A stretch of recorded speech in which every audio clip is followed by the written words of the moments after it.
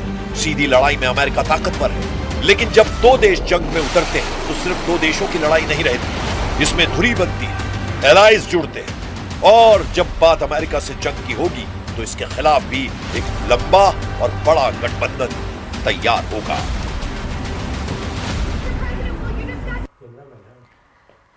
पाकिस्तान के बलूचिस्तान में बीएलए यानी बलूच लिबरेशन आर्मी ने दावा किया है कि उसकी पहली एयर और ड्रोन वॉरफेयर यूनिट QAHR अब पूरी तरह ऑपरेशनल है।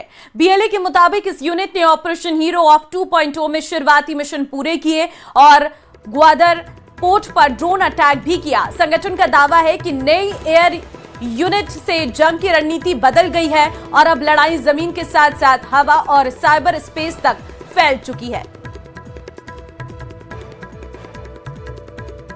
तो देखिए तस्वीरें, जंग अब जमीन से हवा तक जारी है। ग्वादर पोर्ट और CPEC प्रोजेक्ट पर बड़ा खतरा नजर आ रहा है। पाकिस्तान की सुरक्षा व्यवस्था के लिए एक नई चुनौती है। हीरो ऑफ 2.0 में ड्रोन मिशन का दावा किया जा रहा। ग्वादर पोर्ट पर यह अटैक का दावा है। तस्वीरें भी हम आपको दिखा रहे हैं। साइबर स्पेस को भी मोर्चा बनाया गया है।